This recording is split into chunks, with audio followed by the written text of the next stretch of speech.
永和后溪里健康守护站请到更新医院前来做睡眠呼吸中止症的卫教宣导。听了演讲之后，李明才知道，原来睡觉打呼，血压和血氧都会受到影响。好，恢复以后又开始往下掉，一个晚上就这样子反复的。那个有的人1个小时会高达50-60次这样子的。你们觉得这样他晚上根本没有在睡觉？除了白天会想睡之外啊，那个缺氧真的伤血管。永和更新医院院长播放教学影片，说明睡觉时打鼾，身体根本没有在休息，而且心跳、血压与血氧都会不正常。听众这才正视睡眠呼吸中止症这项疾病的严重性。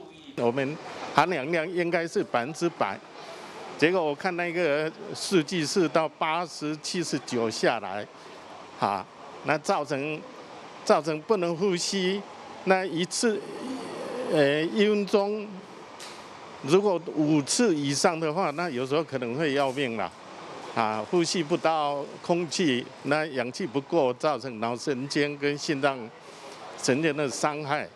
睡觉时打鼾不止白天精神不集中，容易发生车祸。最害怕的是会因血压不稳发生睡觉时中风，中老年人还会引发后续失智。无独有偶，现场就有李明的家人是这样的情形。一天之中会有某段时间，他就是心脏会有超近1/7的时间是会稍微停止，就累积的时间了。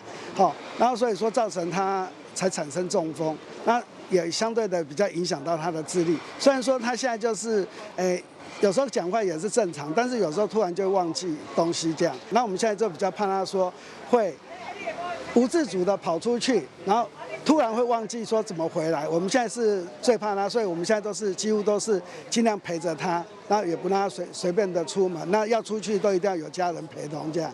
永和后溪里健康守护站邀请耳鼻喉科名医邹继群医师前来做睡眠呼吸中止症卫教讲座，许多里民慕名前来，把小小守护站挤得爆满。医师顺便说明预防睡眠呼吸中止的方法。还是要戒烟，抽烟会让我们的口腔黏膜更容易松弛，发生这样子。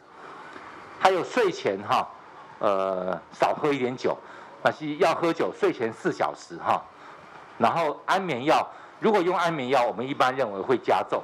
当然不是说不能用啦，就是说大家再平衡一下。如果我是有睡眠呼吸中止症的，那就不要用安眠药后溪里在107年成立健康守护站后，每周4固定为里民监测血压，还有卫教宣导、健康咨询等社区医疗服务。我们每个月这个永和更新医院他们会派护理师来做一些筛检啊，然后一些也是护理的咨询这样子。那每3个月就有一次的健康讲座。这样子，那未来呢？他们永和更新就是会在做这个一个云端的这种，就是量血压，他会把量血压的一些记录全部这个用云端，然后送回去到永和更新，然后他们再用 AI 来比对。所以未来我想在永和更新做这个健康守护站这一块呢，会越来越进步，然后也会越来越好。里长结合医疗资源，关心长辈身体状况，增进医疗知识，让里民都能长寿又健康。陈义伟、吴佩珊，永和采访报道。